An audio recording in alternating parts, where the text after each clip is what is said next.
नमस्कार. आज मी संध्याकाळच्या नाश्त्याला हा झटपट तयार होणारा रगडा चाट बनवला आहे. तुमच्याकडे चटण्या तयार असतील तर अगदी कमी वेळात हा चाट तयार होतो. झटपट रगडा बनवण्यासाठी एक कुकर घ्यायचा. यात स्वच्छ धुवून घेतलेले आणि 6 ते 7 तास अगोदर भिजवलेले पांढरे वाटाणे घालायचे. एक मोठा बटाटा सोलून घालायचा. गरजेनुसार पाणी घालायचं. 2 हिरव्या मिरच्या बारीक चिरून घाला. थोडीशी हळद घालायची. चवीनुसार मीठ घाला. चमच्याने मिक्स करून घ्यायचं.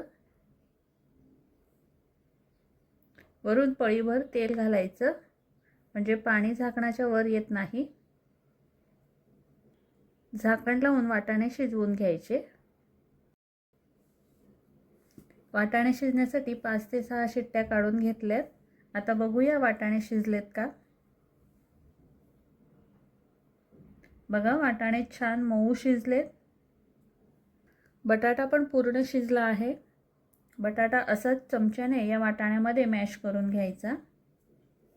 बटाटा असा मॅश करून घेतला की रगडा छान दाटसर होतो आणि चवही छान येते.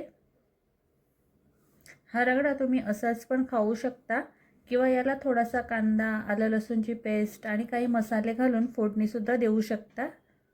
मी हा असाच खाणार आहे. रगडा चटपटीत होण्यासाठी इथे माझ्याकडे हिरवी चटणी, गोड चटणी तयार आहे. त्याचबरोबर कांदा, टोमॅटो आणि डाळिंब पण सोलून घेतलंय. चला मग पटकन रगडा चाट तयार करूया. प्लेटमध्ये असा गरमागरम रगडा घालायचा. यावर कांदा, टोमॅटो, खजूर चिंचेची आंबट गोड चटणी घालायची. गोड चटणी, हिरवी चटणी या चटण्यांची रेसिपी मी आपल्या चॅनलवर बनवलेल्या आहेत. लिंक तुम्हाला डिस्क्रिप्शनमध्ये पण मिळेल. वरून थोडासा चाट मसाला घाला. बारीक शेव, डाळिंबाचे दाणे, त्याचबरोबर डाळिंबाचे दाणे घालायचे. हा हा हा हा, मस्त दिसतोय रगडा चाट. अप्रतिम लागतो हा. या पटकन खायला. आणि रेसिपी आवडली असेल तर नक्की बनवून बघा. त्याचबरोबर रेसिपीला लाईक करायला विसरू नका. चला तर पुन्हा भेटूया नवीन रेसिपीमध्ये. Bye bye.